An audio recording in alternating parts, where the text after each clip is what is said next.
Votre grand journal du soir sur Europe 1 avec Mathieu Béliard. Bonsoir Sonia Mabrouk. Bonsoir Mathieu, bonsoir à tous. Votre invité, le président directeur général des magasins Leclerc, Michel-Édouard Leclerc, il y a quelques mois à ce micro, il critiquait la finalité de la loi alimentation, celle-là même qui entre en application dès demain avec une augmentation des prix. Bonsoir Michel-Édouard Leclerc. Bonsoir. Vous étiez effectivement venu ici nous dire que cette loi alimentation n'allait pas aider les agriculteurs et que la hausse des prix n'irait pas dans leur poche. Est-ce que vous en êtes toujours convaincu? Elle n'est pas bénéfique pour les agriculteurs? Alors, dans la loi elle-même a beaucoup d'autres dispositions qui sont bénéfiques. Tout ce qui concerne le revenu, la refondation des contrats qui déterminent les prix. Je pense qu'il y a une vraie impulsion. Je suis d'accord avec Christiane Lambert. Il y a un mouvement. On en est tous acteurs industriels. Non, on a passé un contrat, par exemple, avec Danone, en tenant compte des coûts de production. On a passé un contrat avec Lactalis, avec aussi c'est le verre plein à de petits moitié producteurs plein. bio. Donc, et le reste. Non, tout ça, c'est le principal de la loi alimentation. Mais à côté de ça, il y a un truc qui n'a rien à voir là-dedans. Je pense que c'est une histoire de lobby. Voilà, demain, normalement, tout le prix des grandes marques, y compris qui n'ont pas de composants alimentaires français, n'auront plus le droit d'être vendus à prix coûtant dans les enseignes de distribution. On devra même faire une marge minimale de 10%. Ça veut dire qu'il y a des articles aujourd'hui, comme le Nutella, le Vitel et tout ça, qui vont augmenter de 1 à 10%. Ça n'a rien à voir avec les prix agricoles. Et donc, Mais quand vous dites que ça n'a rien à voir avec les prix agricoles, c'est-à-dire que ce qui a été dit, ce qui a été promis, c'est contraire à ce qui va se passer? Ça s'appelle un mensonge. J'ai jamais compris. Oh, c'est surtout un enfumage total, quoi. Oui. Donc moi, je connais une histoire qui est un peu longue à raconter là. Je pense qu'il y a eu un accord entre certains industriels et certains distributeurs qui cherchaient, au fond, à calmer la concurrence. Ils appelaient ça la guerre des prix. Et ils s'étaient mis d'accord pour faire pression auprès du politique pour obliger Leclerc, Intermarché, Lidl à monter les prix de manière à ce que les actions de groupes cotés, tout ça marche mieux. Tout cela aurait été fait pour favoriser certains de vos concurrents et pour vous pénaliser vous-même? En tout cas, les concurrents se rendent compte aujourd'hui. Carrefour a été porteur de cette demande, Système U aussi. Et vous voyez bien aujourd'hui, tout de suite, tout le monde se précipite face à l'effet inflationniste. Même Carrefour annonce des baisses de prix en compensation de la loi qu'il a pourtant soutenue. Donc vous voyez, tout le monde est un peu rattrapé par ce qui s'est passé, et pas simplement les gilets jaunes, mais toutes ces demandes sur le pouvoir d'achat.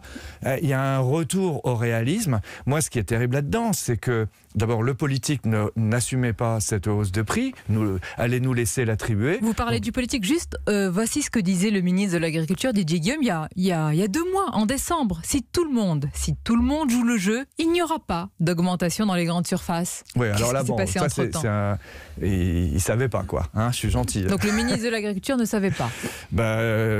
En tout cas, il est rattrapé par les faits.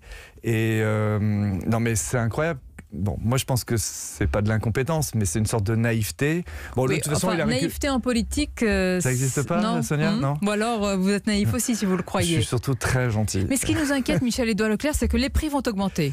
Certaines marges quand même de la grande distribution vont augmenter. Les agriculteurs ne vont pas gagner. C'est-à-dire que les consommateurs et les agriculteurs sont les grands perdants. Et pardonnez-moi un peu les cocus de cette loi alors. Je me permettrai pas ça. Mais c'est l'impression que vont avoir beaucoup de gens qui vont faire leurs courses et qui sont au centime près. Non, comme je vous le dis, il y a dans la loi agricole des augmentations de tarifs que nous nous sommes promis d'appliquer. Et je vous ai cité tout à l'heure des accords où ça va le faire. Mais après, là, on parle de quoi? On parle du prix du Vitel, on parle du prix de l'Évian, on parle du Coca. Enfin, je ne crois pas qu'il y ait beaucoup d'agriculteurs non plus qui sèment du Ricard. Or, le Ricard va augmenter de 1,5 € dans les magasins les moins chers en France. Donc,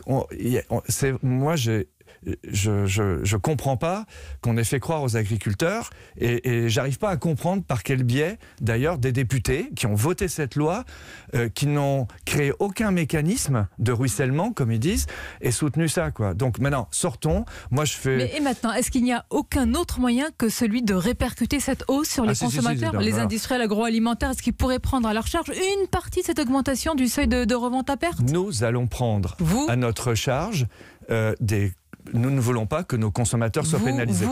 Vous pour nous, les Leclerc, centres Leclerc, par exemple, oui. Mais bon, après, d'autres, Intermarché a fait des campagnes de publicité pour le dire aussi. La directrice du marketing de Carrefour est en train de le dire aussi. Finalement, voilà, nous, on a décidé que le panier de nos consommateurs n'augmenterait pas. Donc vous allez prendre vos responsabilités pour que dès demain, justement, ce panier-là, il n'augmente pas. Par exemple, nous allons émettre des tickets qu'on appelait autrefois des tickets Leclerc, en compensation de hausse de prix des grandes marques qu'on va nous imposer. Deuxième chose, nous allons baisser le prix de 4600 articles à nos marques de distributeurs, de manière à ce que dans le panier global acheté chez nous, il y ait des vraies baisses, avec des baisses dès demain qui seront de 5 à 10%, vous voyez. Tout cela est possible, tout cela est légal. Tout cela, et on a fait très attention. Vous flirtez un peu avec la ligne de la légalité. Non, mais ce qu'il fallait d'abord dans cette polémique, c'est obliger le politique d'assumer son erreur, ou en tout cas son mensonge. Donc ça, c'est fait. Ensuite, il y avait son mensonge, hein, dites-vous, c'était ma question du début. Non, mais vous y répondez maintenant. Vous l'avez dit aussi. C'était une question, vous l'avez laissé c'est une réponse. Et voilà. Et donc, moi, je suis dans l'action. Avec les centres Leclerc, on est dans l'action, et donc dans les contre-mesures. Et donc, dès demain, on a prévu un plan qui va durer tout 2019. On n'a pas encore toutes les armes pour compenser les hausses, mais dès le mois prochain, on sera bon, quoi. Ce qui est frappant, Michel-Édouard Leclerc, depuis des semaines, vous prévenez le gouvernement sur le risque de cette hausse, et en plus en pleine crise sociale et des Gilets jaunes. Il paraît que vous avez eu des mots directs et même crus à l'égard du Premier ministre en face à face, et il ne voyait pas où était le problème. En tout cas, bon... mais sans le nommer lui, est-ce que vous êtes parfois frappé par une forme de technostructure éloignée des préoccupations concrètes des Français? Ah ouais. Et c'est pas de la mauvaise intention, c'est pas de l'insincérité, mais vous voyez, quand on est commerçant, on reçoit comme une gifle le fait qu'un consommateur vient vous dire, là il y a des ruptures de stock, là c'est trop cher, etc. Et en fait, ce qui compte, c'est pas l'idée, c'est la réalisation. Et vous vous rendez compte, vous êtes hôte de caisse ou chef caissière, et on nous demandait demain de dire à nos consommateurs, ah oui, le Nescafé va augmenter de 10% chez nous, mais continuez à acheter chez nous et ça ira aux agriculteurs. Il y en a pas, on ne produit pas de café en France. Donc je ne comprends pas, même en termes de communication, qu'on ait pu imaginer cette situation.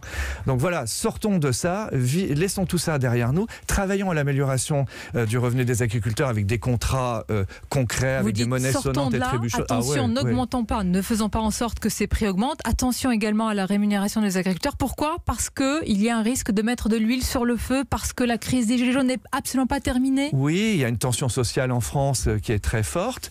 Je ne dis pas que les mesures gouvernementales ne suppléent pas. Hein, vous voyez, c'est. Et puis d'ailleurs, entre nous, moi j'étais très inquiet, par exemple, pour le prélèvement à la source. Bon, j'entends pas d'émeutes pour le moment. Ah, peut-être qu'on va mettre des likes sur Monsieur Darmanin. Vous voyez, je suis très critique sur des mauvaises mesures, mais après, il faut savoir ravaler sa critique quand ça marche bien. Là, je dis simplement qu'il fallait pas aller taper les consommateurs en ce moment. Enfin, c'est n'importe quel commerçant va vous dire ça. Et d'ailleurs, vos auditeurs, je pense, sont d'accord avec ça.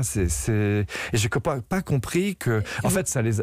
Voilà. Vous nous confirmez, dès demain, les grandes distributions, les grandes enseignes feront des efforts justement pour absorber cette hausse des prix annoncée. Alors, Michel nous sommes légalistes. Et puis d'ailleurs, le gouvernement a dit qu'il allait nous sanctionner autrement. Donc nous sommes légalistes.